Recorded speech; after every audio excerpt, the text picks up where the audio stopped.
Muy buenos días, hermanos. Estamos iniciando estas transmisiones de la Iglesia El Camino de la Fe.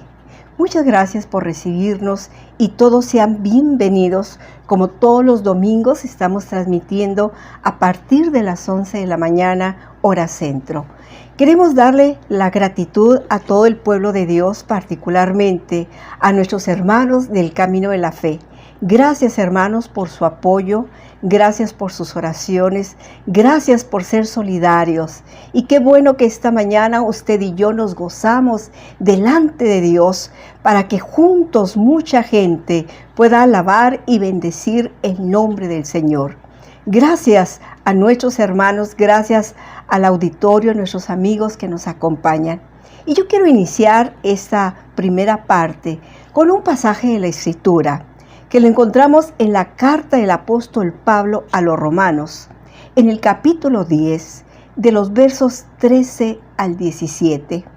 Y dice de la siguiente manera, dice, porque todo aquel que invocare el nombre del Señor será salvo. ¿Cómo pues invocarán aquel en el cual no han oído? ¿Y cómo creerán aquel en quien no han oído? ¿Y cómo oirán sin haber quien les predique? ¿Y cómo predicarán si no fueren enviados? Como está escrito, cuán hermosos son los pies de los que anuncian el evangelio de la paz, de los que anuncian el evangelio de los bienes. Mas no todos obedecen al evangelio, pues Isaías dice, Señor, ¿quién ha creído en nuestro anuncio? Luego, la fe es por el oír y el oír por la palabra de Dios. ¡Qué maravillosos pasajes! Verdaderamente nos alegramos porque esta mañana nos hemos y nos vamos a gozar en la preciosa persona de Jesucristo, nuestro Señor y Salvador. Y yo quiero invitarle para que usted se alegre, porque nosotros los creyentes también cantamos esta fe preciosa.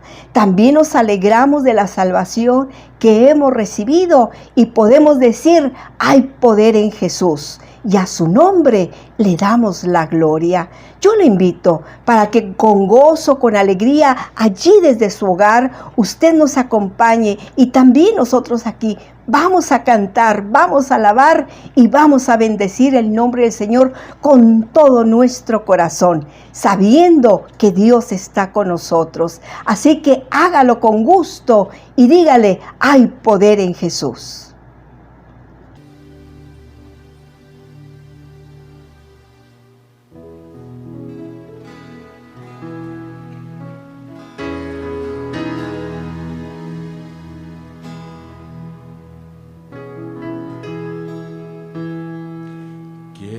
Ser salvo de toda maldad, tan solo hay poder en mi Jesús, eres vividos a santidad, tan solo hay poder en Jesús, hay poder, poder, sin igual poder en Jesús, que murió, hay poder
transgredir, que a mis maldades Él perdonó.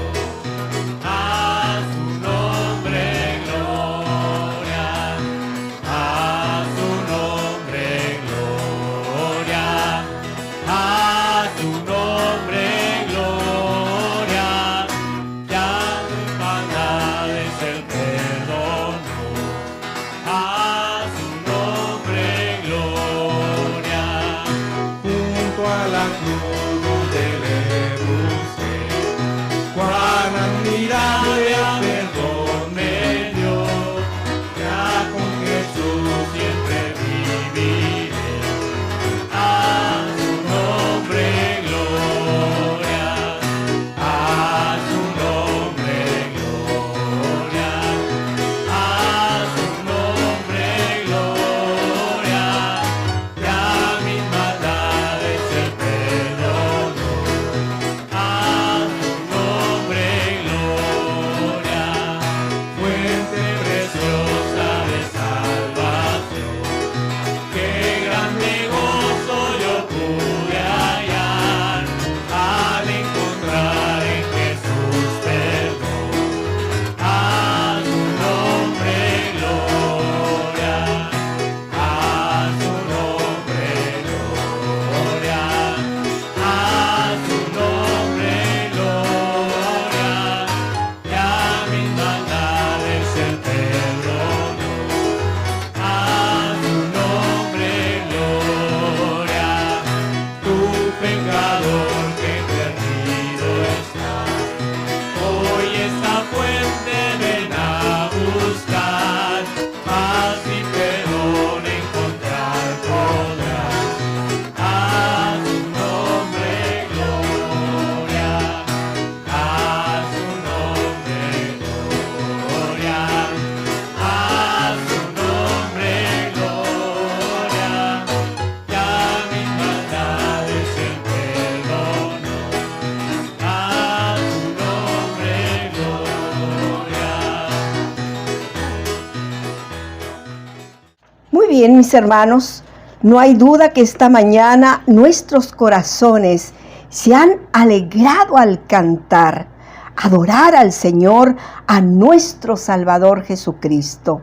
Como sin duda hemos de atesorar esa riqueza de su gracia en la continuación del mensaje de la palabra de Dios sobre el pecado que ha causado la ruina de la raza humana, pues hemos de gozarnos aún más al oír que el Señor Jesús, quien vino del mismo cielo, el cielo de Dios, para lograr el más grande rescate pagado por nuestros pecados y darnos una nueva vida, esa vida que usted y yo ahora podemos disfrutar porque Cristo Jesús es nuestro Salvador.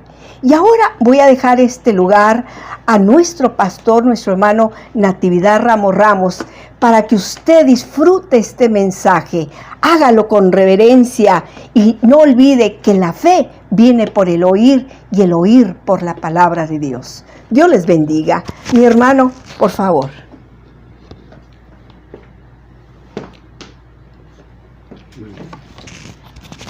Gracias, hermana Elizabeth Adriana. Gracias por esta oportunidad de estar aquí para ministrar. Y debo sumarme también a las palabras de la hermana Adriana. Debo sumarme en el sentido de agradecer, antes que nada enviar un saludo muy afectuoso en Cristo a todos nuestros hermanos de la Iglesia del Camino de la Fe. Ya tenemos tiempo que no los vemos y realmente tenemos mucho deseo de verlos, de estar en la congregación, de saludarlos. Pero lo estamos haciendo a través de este medio, en el cual esperamos que usted participe en el mensaje, que lo disfrute.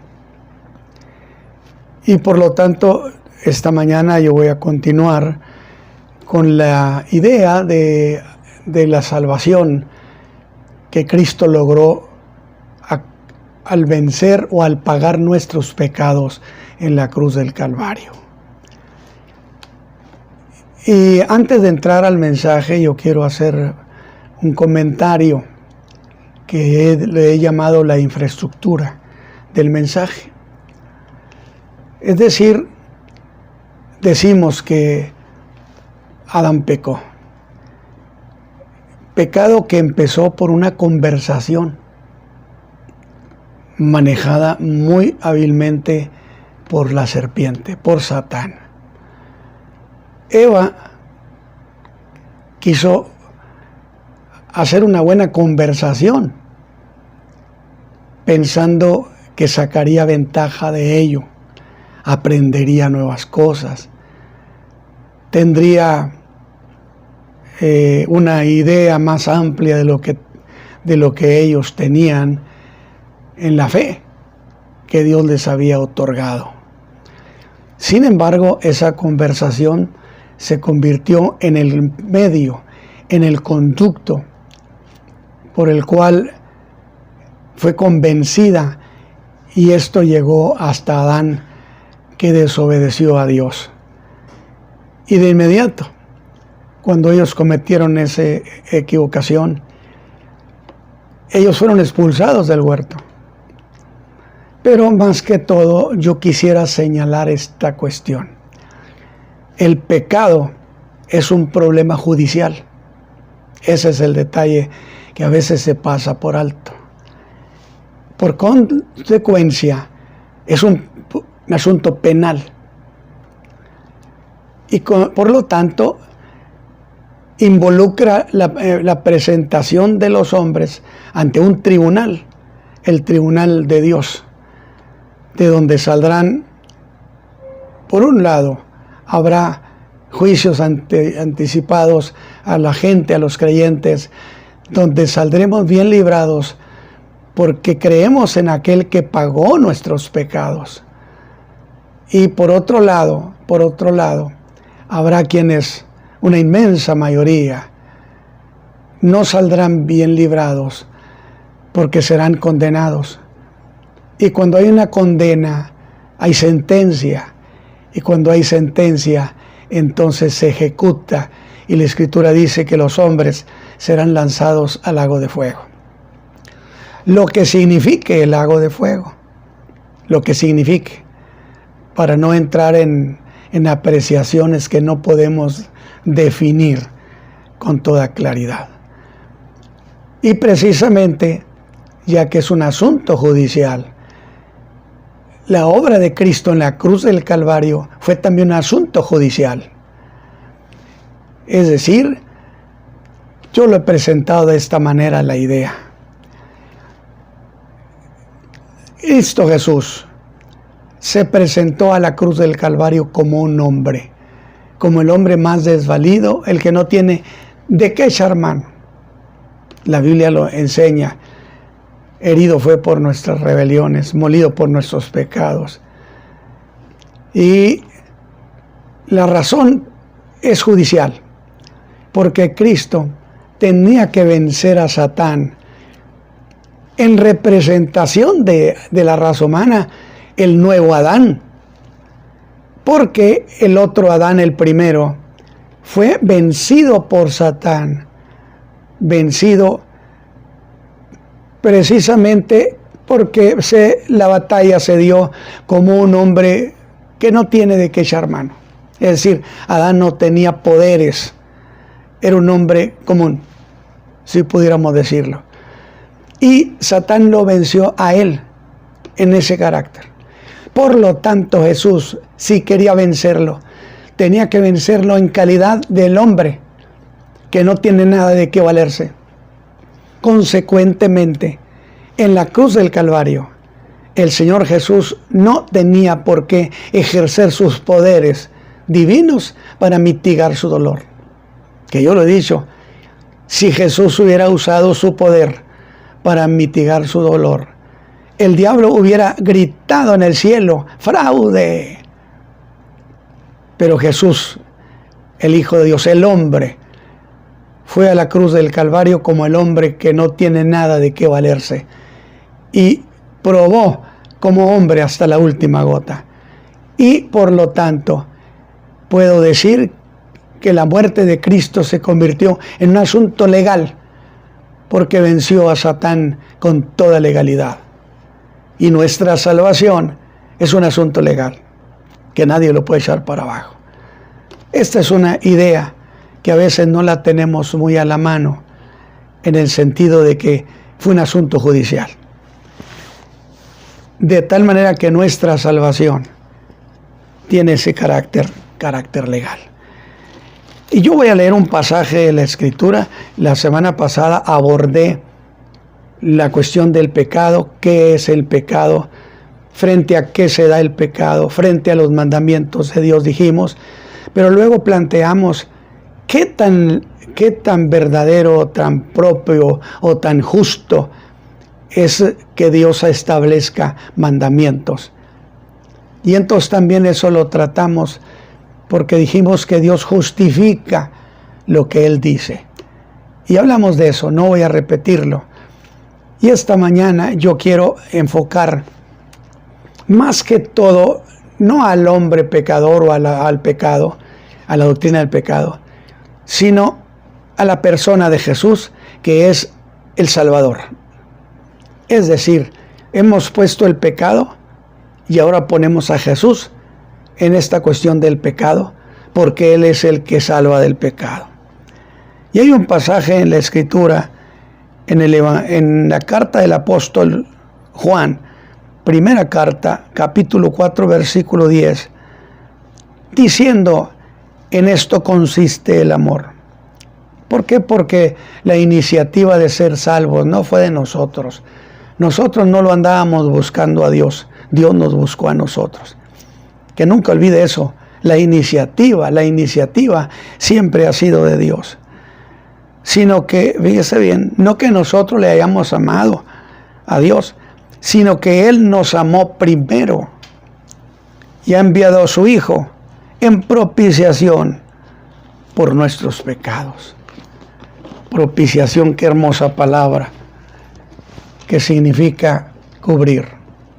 Es decir, en el propiciatorio que estaba dentro del santuario, lugar santo, en el tabernáculo, había el arca de la alianza y sobre esta había la cubierta, y ese se llamaba el propiciatorio.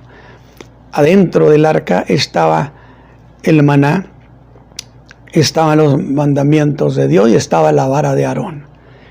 Por consecuencia, nadie podía acercarse sin haber hecho un sacrificio de perdón de pecados. Rociaba la sangre, y esa sangre era la sangre del propiciatorio. Cristo derramó su sangre en propiciación por nuestros pecados. Entonces, esta es la idea. Y a partir precisamente de aquella enigmática pregunta que nos regaló el Salmo 8, ¿se acuerda? ¿De qué es el hombre para que tengas de él memoria, y el Hijo del Hombre para que lo visites? Y reflexionamos sobre esta pregunta tan honrosa, tan honorable para la raza humana. Porque al decir esto la Escritura, que Dios así nos ve, y para tener una propuesta apropiada, fuimos al libro del Génesis, el libro de los orígenes, para que a través de sus páginas pudiéramos ser testigos de ese momento extraordinario de la creación del hombre. Y estando allí, descubrimos por qué el hombre tiene semejante plusvalía. Me gusta esa idea. Tenemos plusvalía. Y vimos a Dios creando a un hombre, pero un hombre con carácter de hombre perfecto. Como dice la misma Escritura, que Dios hizo al hombre perfecto pero que éste se buscó luego muchas cuentas. Es decir, el hombre no tenía razón para estar fracasado. Y partimos del hombre perfecto, bien hecho, con una vida de calidad. Y a partir de ese hombre perfecto, avanzamos en los caminos de la historia. Y luego, al avanzando por los caminos de la historia, nos encontramos a ese hombre, pero lo encontramos ahora arruinado. Y tuvimos que hacer la pregunta muy lógica: ¿por qué está este hombre en esta condición ahora? Si Dios lo creó para una vida exitosa. Y eso nos llevó a investigar la causa de su ruina, porque estaba en ruina. Y descubrimos que era el pecado, el llamado pecado, lo que lo había llevado a esta condición. Y entonces tuvimos que hablar del pecado. Y propusimos: ¿qué cosa es el pecado que causa semejante tragedia? Pero en esa investigación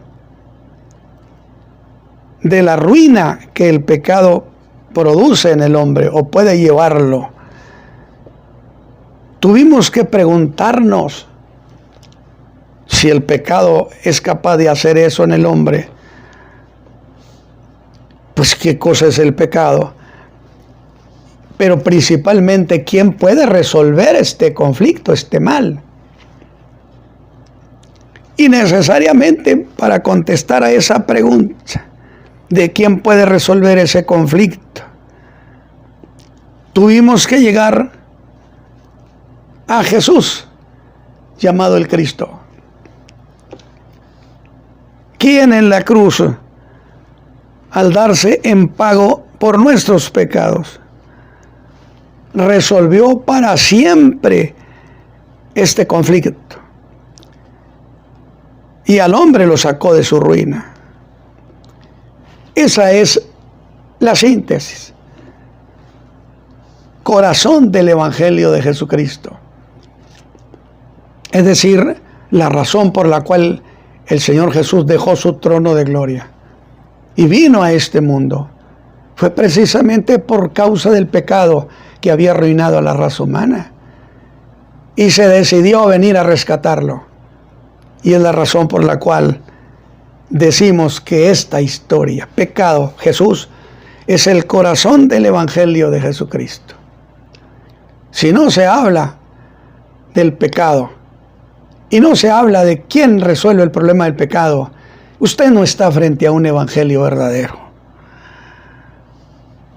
Sin embargo, para que eso sea cierto, el hombre ha de creer en Jesús y confesar que cree que murió por sus pecados en la cruz.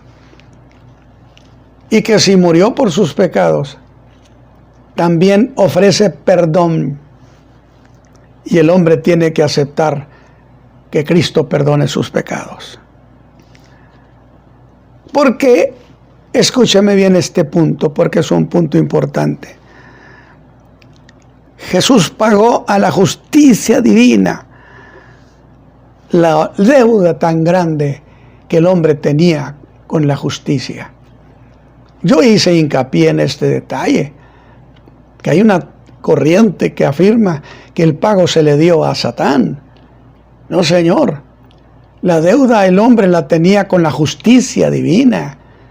Y en la cruz, Cristo le pagó a la justicia divina la deuda que teníamos. Y me gusta decirlo, allí en la cruz, Jesús nos dejó en cero deuda. Eso es extraordinario. Pero eso a su vez nos llevó a otra pregunta. Es que es interesante esa cadena de ideas. Yo siempre he dicho que la escritura no es un montón de letras, no es un montón de papel y tinta, de papiros.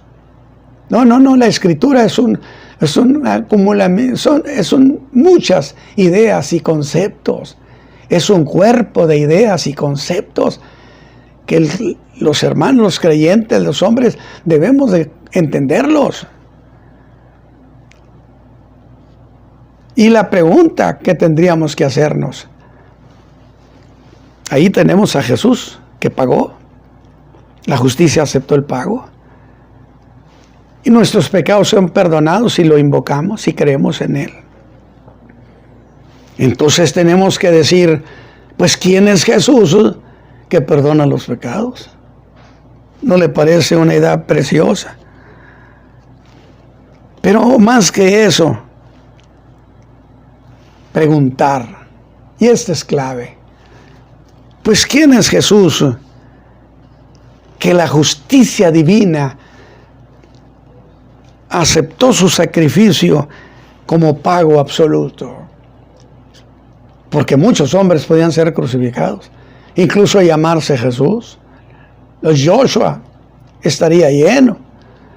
Sí, pero ¿por qué a este Jesús de Nazaret? ¿Quién era que la justicia divina aceptó el pago por sus pecados? Pero eso nos llevó a la pregunta que Jesús hizo a sus discípulos en Mateo 16:13, cuando les dijo, ¿quién dicen las gentes que es el Hijo del Hombre?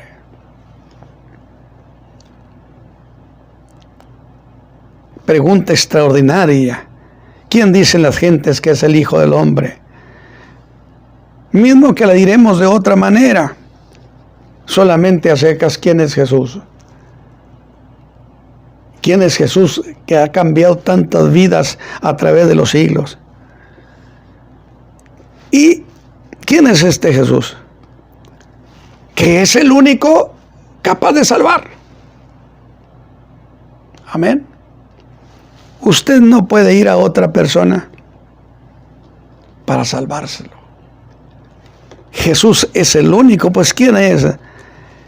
Que es el único que salva y que es el único que da una nueva vida a los hombres.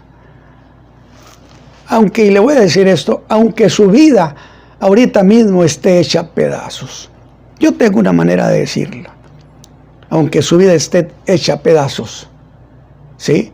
Llévele a Cristo los pedacitos que le quedaron de vida, verá cómo le hace una nueva vida. En esa declaración de que Jesús, el crucificado, es el único que salva, porque es el único a quien Dios oye. Fíjense bien cómo hemos ido escalando.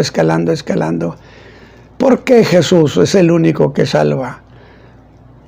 Porque es el único a quien el Padre oye.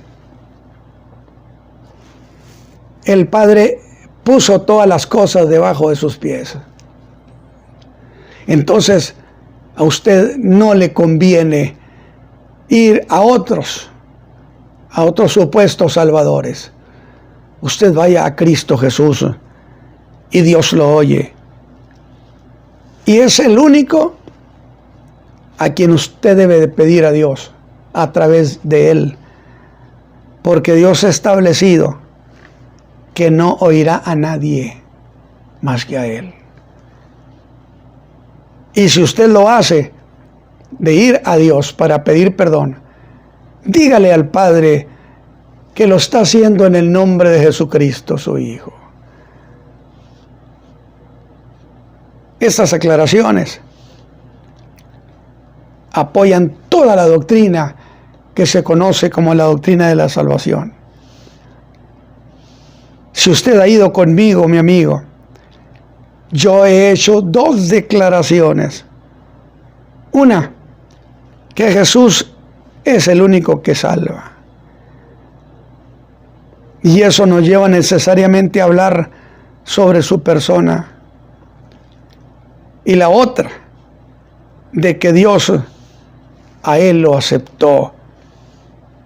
Que la justicia divina le aceptó a Cristo Jesús su sacrificio como único y capaz de recibirse como pago total.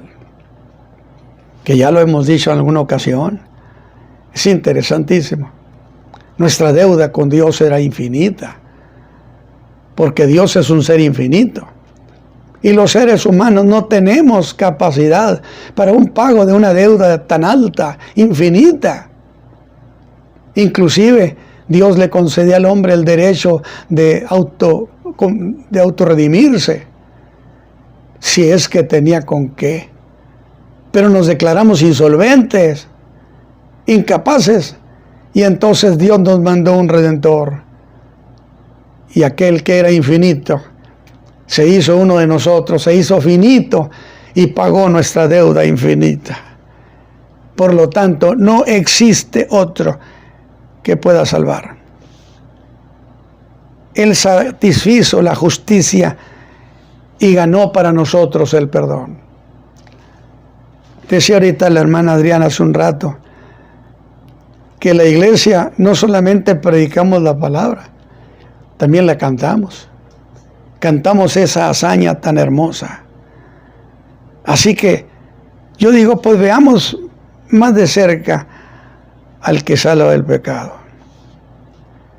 Ahora, a esta altura de la reflexión, quizá usted me diga, hermano Ramos, pero ¿cuál es la intención de todo esto? O sea, ¿ha hecho una especie de digresión? ¿Se ha salido de la idea? No, yo no me he salido de la idea. Yo estoy hablando del pecado y la ruina que produce, pero estoy hablando del que resuelve el problema. Y si estoy hablando del que resuelve el problema, tengo que presentárselo y hablar de él. La intención es para que usted y yo podamos entender hasta dónde sea posible la grandeza infinita de quien tomó a su cargo salvarnos de la ruina del pecado. ¿A quién enviaré?, se dijo en aquella reunión en el cielo. Y alguien dijo, envíame a mí. Y no solo eso, sino que crecer en el conocimiento. Y aquí estoy tocando un punto. Yo me he quejado por muchos años que vivimos una generación ignorante que no conoce la fe. Sí, conoce muchos pasajes, muchos textos y se los recita de memoria, pero eso no significa que conozca la doctrina profunda. Porque si usted no conoce la doctrina, y le estoy incitando precisamente a que usted se lance a conocer estas verdades profundas de la fe, porque es lo que produce el crecimiento espiritual de los creyentes.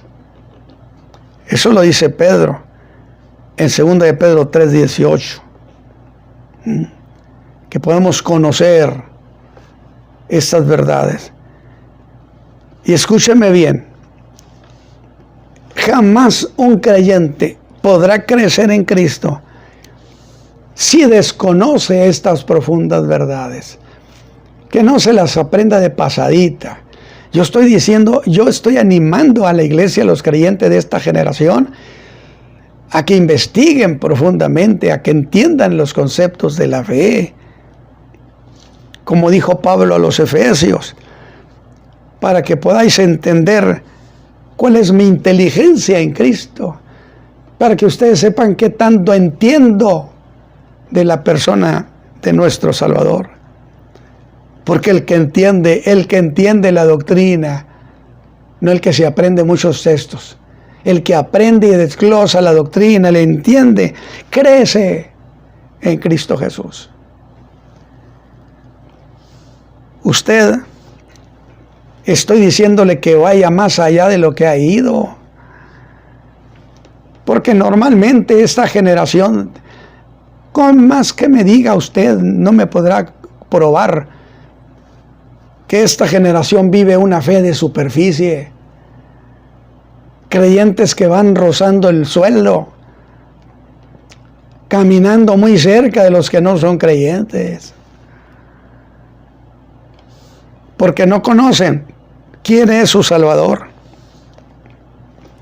Por lo tanto, lo que yo estoy planteando sobre la persona de Jesucristo es una incitación a los hermanos, a usted, mis hermanos que me están escuchando, a los hermanos del camino de la fe, por supuesto.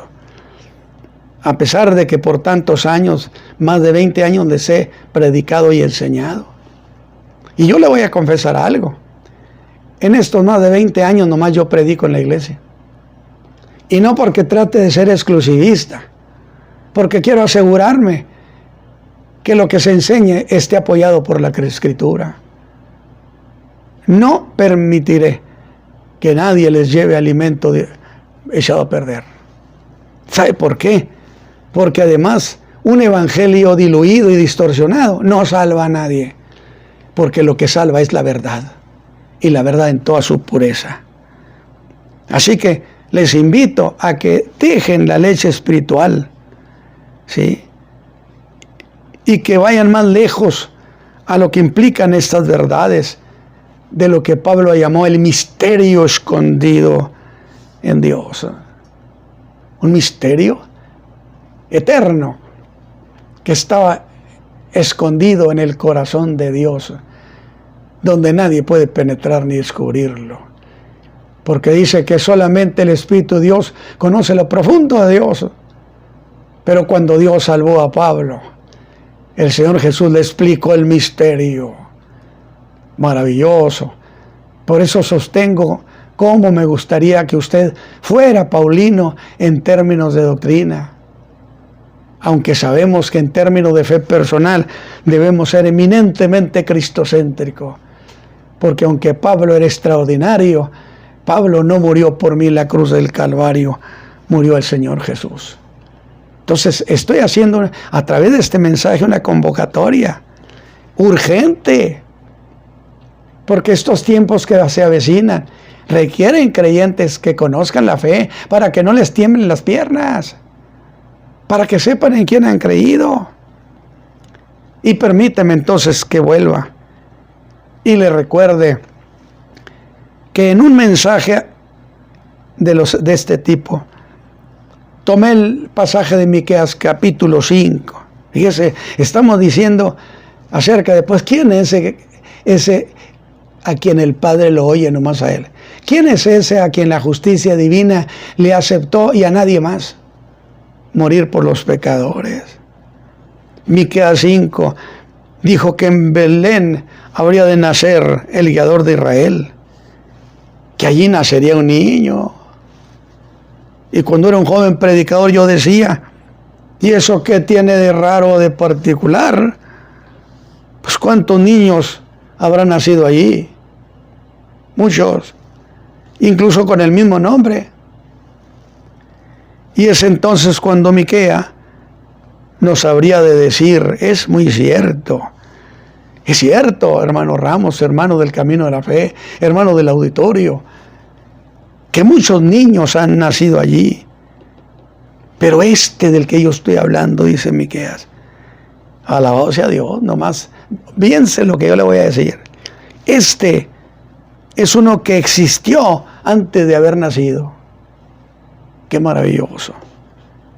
Y eso de haber nacido, haber existido antes de haber nacido, es lo que marca la diferencia con todos los otros nacidos de mujer. Maravilloso. Lo que quiere decir que por lo pronto Jesús era preexistente. Además que por lo supuesto eterno. No empezó a existir cuando fue concebido.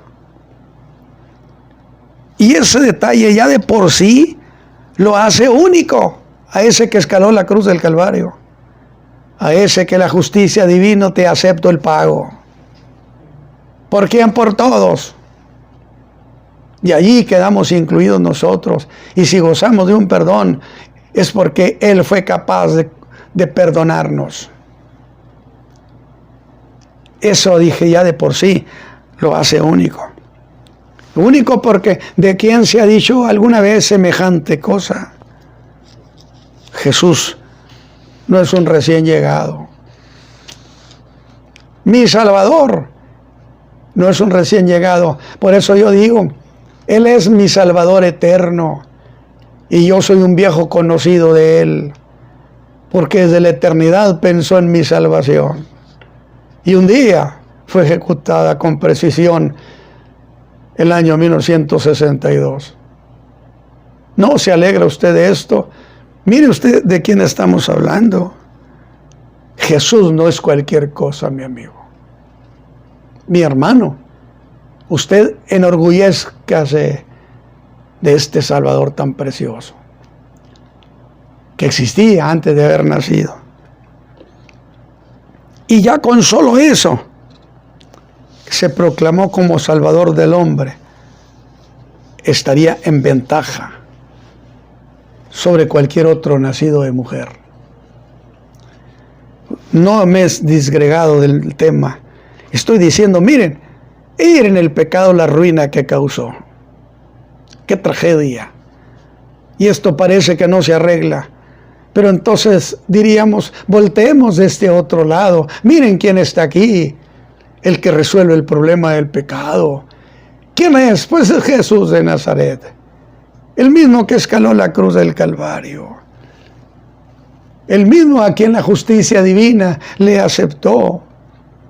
Y yo lo he dicho de una manera muy particular mía, que la justicia divina, cuando el Señor Jesús cargaba los pecados de todos nosotros, la justicia divina debió voltear a verlo y decir, nunca he visto hombre tan pecador como este, porque estaba cargando el pecado de todos nosotros.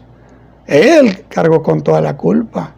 Y luego la justicia divina voltearía a vernos a nosotros y nos diría, nunca he visto yo a nadie tan justo como ustedes. ¿Por qué? Porque nos dio su justicia cargando nuestros pecados. Por lo tanto, este Salvador está en ventaja sobre cualquier otro nacido de hombre en todos los tiempos. No más con eso. Con eso ya Jesús está en ventaja. Y el profeta Miqueas habló de esa preexistencia de este Salvador. Estoy hablando de Jesús. Con las palabras, su salida, dice, son desde el principio, desde los días del siglo, desde que el tiempo y el espacio empezó a contar. Ahí estaba mi Salvador. Yo soy un viejo conocido de Dios y usted también. Y aún me alegra tanto lo que dijo Pablo. A Cristo lo escogieron para ser Salvador. Pero cuando lo escogieron a Él, nos escogieron a nosotros junto con Él para ser salvos. Nuestra salvación tiene rancio abolengo. Pero avancemos en la Escritura. Y en este caso, estamos viendo a Jesús, viendo a Cristo Jesús como uno que existió antes de haber nacido. Cualquiera de ustedes que me esté escuchando daría un gloria a Dios y decir, mi Salvador no es de hace poquito, mi Salvador es desde la eternidad, es mi Salvador, Él me conoce desde entonces. Pero hay una pregunta que nace de manera natural. ¿Quién era entonces antes de haber nacido? Porque se considera que Cristo nació el año 4 antes de Cristo. Qué detalle tan bonito. Pues si existió antes de haber nacido, ¿dónde estaba? ¿Qué hacía? ¿Y en qué carácter? Por eso yo digo, nuestra salvación tiene rancio abolengo. Alégrese, mi hermano que me está oyendo, y diga, mi salvación, mi salvación. Incluso como lo llamaban antes de haber nacido. A todo creyente yo le digo que es necesario aprender y tratar de ver a Cristo, pero verlo también antes de su encarnación. el Verbo se hizo carne, pero también hay que tratar de verlo antes de que se hiciera hombre. ¿Dónde estaba? ¿Qué hacía? Antes de que se hiciera uno de nosotros. Y digo esto porque aunque todo creyente sabe que Jesús vino a la existencia entre los hombres, habiendo tomado el Verbo, haberse hecho carne, y tomó forma y naturaleza humana. Imagínese. Por eso, ¿quién es el hombre para que tengas de él memoria? Para que lo visites, para que hayas dejado tu trono, para que el Verbo se haya hecho carne, para que haya habitado entre nosotros. Es mucha cosa que no podemos dimensionar, porque la mente humana está impuesta a pensar de Cristo Jesús solo en términos humanos. Y la manera de corregir esa deficiencia, esa concepción, es entender, en traer todo ese historial de Jesús de Nazaret, traer ese expediente y verlo. No me diga que no se emociona y quisiera usted dar hasta un aplauso ahí donde está, para tener ante nosotros cuál era su condición antes de venir a vivir con nosotros. Conocer todo esto sobre Cristo causa que el creyente se vea gratamente sorprendido y diga qué razón tenía el Salmo 8. Y sorprendido de quién es su Salvador. Y puede decir ahora, porque Jehová aceptó su sacrificio. Y uno de los pasajes más contundentes para entender esto, mis hermanos, es el Evangelio de Juan capítulo 1. En quién era, dónde estaba, qué hacía. Versos 1 al 2 y luego el 14. Debo decirles algo. Pensé que en este programa abordaría un tema más de esta serie del pecado. Pero vino a mi corazón el deseo de, ¿por qué mejor no ir más a fondo y ver al que nos salvó del pecado? Porque el pecado es tragedia. El pecado lleva condenación eterna. Entonces me parece sumamente interesante voltear a ver al que nos libró de semejante tragedia. Yo disfruto hablar de la persona de Jesús. En realidad yo lo disfruto. Cuando empecé los programas de radio hace muchos años, yo oré esa madrugada en el programa y le dije, permite, Padre, que yo pueda hablar de tu Hijo de tal manera que la gente se enamore de Él. Y creo que me ha ayudado a lograr algo de eso. Y nada mejor que la declaración de Juan, mis amigos, donde nos revela los más altos detalles de la eternidad de Cristo. Y Juan nos ayuda a identificar al Hijo de Dios en ese estado que tenía antes de habitar entre nosotros. Nos da su nombre y dice que era el Verbo. Así se le llamaba. Me emociono. Fue esa la manera de empezar a saber algo sobre Él. Pues ¿quién es mi Salvador? Juan dice, era el Verbo. Y ya sé cómo se llama. Y a partir de allí nos empieza a hacer revelación de identidad eterna. Empezamos a saber más cosas de Él. De qué ha hecho en tiempos inmemoriales.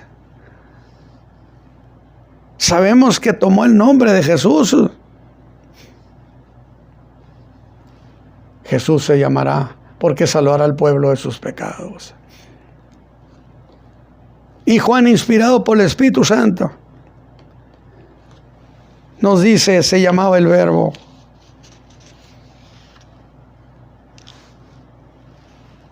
Juan, creo que en un profundo estado de gozo y de emoción espiritual, escribió lo siguiente: en el principio era el Verbo. Note eso de que en el principio. ¿Por qué? Porque si usted ha estado atento a lo que dije del profeta Miqueas, esto que acaba de decir Juan se suma a la forma del decir de Miqueas, que sus salidas son desde el principio. Dijo Miqueas, sus salidas son desde el principio. Y Juan nos dice, ahí estaba él en el principio. ¿Cuándo? Cuando empezó toda la existencia del mundo material, del tiempo y el espacio. Pero no conviene dejar cabos sueltos y que el Verbo, o ese niño que nos fue nacido, que por cierto Isaías dice que nos lo dieron, y sí es cierto, nos lo dieron, Cristo es de nosotros. Yo le voy a recordar algo que, pues soy repetitivo, pero me emociona decirlo. Cuando yo era un joven predicador, y decíamos que éramos herederos de Dios, pero yo acostumbraba mucho a pensar, reflexionar, y decía yo, pero herederos de qué, si toda la herencia se la dieron a Cristo, lo hicieron heredero universal, que yo lo digo a mi manera, hasta el último tornillo del universo le pertenece a Él. Alabado sea Dios. Entonces, ¿a mí qué me toca? Yo preguntaba, y entonces ¿a mí qué me toca? Alégrese. Y entonces me encuentro con Pablo y me dice que ¿qué te toca? Que a Cristo le dieron todo. Sí, pero el Padre nos regaló a Cristo también con todo lo que Él representa y tiene. Alabado sea Dios. Ese niño que nos fue nacido, que nos fue dado, ya estaba en el principio, cuando todo vino a la existencia. Y es más, Juan dice que Él creó todas las cosas y que sin Él nada de lo que existe existiría. Sin Él nada. Y yo creo que ese es un buen tema para meditarlo, mis amigos. Sin Cristo nada, con Cristo todo. Porque al hablar de principio, habla de cuando fue la creación del tiempo y el espacio, que son conceptos materiales. Y la palabra principio, usada como se usa aquí, es sierva de la palabra tiempo. Pero Juan fue más allá de eso. Me diría, estás limitado. Y dice en el principio el Verbo. Es decir, antes de que se hiciera carne, antes de su encarnación, su nombre era el Verbo. Y por cierto, así sigue siendo llamado, porque Él no ha dejado de ser el Verbo. Porque Dios nunca cambia. Él es el mismo ayer, hoy y por todos los siglos. Y lo será hasta la misma eternidad. Porque ese es el lado divino de quien llamamos Jesús. Ese nomás, el lado divino, porque en Cristo había doble naturaleza, la divina y la humana, la llamada unión hipostática. Por eso le digo, les estoy incitando a que ustedes conozcan la fe de Jesucristo. Y nada los va a mover. Jesús, el Verbo. Porque Jesús es el nombre que se le dio al Verbo cuando se hizo carne. Aquel que escaló la cruz era Dios hecho hombre. Con cuánta razón, capaz de pagar hasta el último centavo de nuestra culpa. Se alegra por eso. Pero volvamos. Vamos a ir avanzando. En el principio era el Verbo, pero hay una segunda declaración, que el Verbo estaba con Dios. Es decir, tenía una existencia inseparable de Dios. Estoy diciendo, miren quién es el que perdona los pecados. Tendrá con qué pagarlos. Y es más, no hay pecado con el que Cristo no pueda. Esa es una cuestión que debe meter en su alma. No importa quién haya sido usted. Y ese estar con Dios explica la declaración que hizo Jesús la noche que fue entregado en Juan 14, Juan 17. Ahora pues, Padre, glorifícame cerca de ti mismo. ¿Qué tan cerquita como estaba antes que el mundo fuese? Con aquella gloria que tuve cerca de ti antes que fuera el mundo. Es decir, antes de la creación material de tiempo y espacio, yo estaba contigo. Pero Juan va más allá y agrega, ahí estaba alguien con Dios. Sí, pero el verbo era Dios.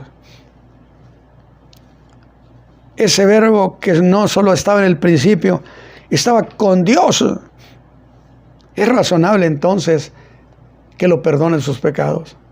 Es razonable que usted diga, a nadie voy más que con Él, porque Él tiene posición como para perdonar mis pecados.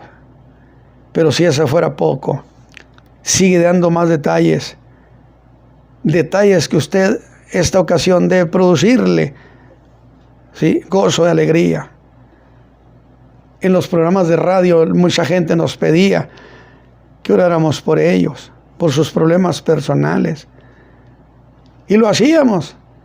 Y siempre decíamos, Padre, junto con esta persona, venimos a ti en el nombre de Jesucristo para solicitar, porque tu Hijo dijo que te invocáramos en su nombre y que seríamos oídos. Y tuvimos el gozo de tantos testimonios. Te rogamos por tu Hijo amado Jesucristo que los favorezcas. ¿Cuántas veces hemos visto el favor de Dios por nuestras plegarias autorizadas por el Cristo? Pero, pues Juan nos está hablando de ese verbo, que es el nombre de Jesús en calidad de Dios eterno. Yo le estoy diciendo que queríamos saber que quién era este que perdonaba los pecados, que quién era ese a quien el Padre oía, que quién era ese que podía decirle al paralítico en la tierra, tus pecados te son perdonados. Pues estoy diciéndole quién era, para que usted también diga, acepto eso. Para que usted identifique a Jesús. Oiga, Juan, no he terminado de decirlo todo. Y lo siento emocionado. Y le diría a Juan, ¿qué pasa, Juan? Estás casi llorando. Y él gritaría, muy emocionado, espérenme, estoy hablando del verbo. Estoy entendiendo cosas eternas de Él, pero algo está sucediendo. Déjenme ver qué sucede. Y Juan nos gritaría, está creando todas las cosas. ¿Tendrá poder Jesús para perdonar sus pecados? ¿Tendrá Jesús capacidad como para darle una nueva vida? ¿No será inteligente que usted esta mañana clame a Él?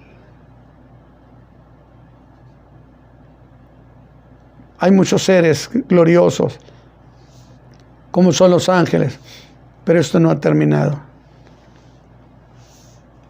Ha comenzado la creación material, galaxia por galaxia, diría yo. Los mundos saldrían de sus manos. Ha creado el universo. ¿Podrá Jesús hacer algo por usted? Sería vergonzoso que lo pusiéramos en duda. Pero Juan, ¿de quién es el que está creando? Él diría, estoy hablando del verbo. Es el que ha creado absolutamente todas las cosas. Todas las cosas por Él fueron hechas, nos dice. Y sin Él, nada de lo que es hecho sería hecho. ¿Le parece suficiente a usted lo que he estado diciendo de Jesús? Para crearle a usted el deseo de decir, yo tengo mi vida arruinada, la tengo hecha a pedazos. Pero he aprendido esta mañana que Jesús es capaz, por ser lo que Él es. Entonces, si creó el universo, si existía antes de haber nacido, si la justicia divina aceptó su sacrificio como un pago por los pecados del mundo, entonces no sería inteligente que yo no lograra esa condición del Hijo de Dios. Esta mañana yo le pido a usted que razone esto, y le diga, Señor Jesús, yo te ruego que perdones mis pecados. Te ruego que arregles mi vida que está destruida, hecha a pedazos. En todos los sentidos mi vida te necesita. Dígale, porque es el Verbo que se hizo carne. A quien usted está invocando, estaría invocando, es al que hizo todas las cosas. ¿Podrá? ¿Usted qué dice? Por Cristo Jesús yo le ruego que lo invoque esta mañana. Amén. Que el Señor les bendiga, mis hermanos.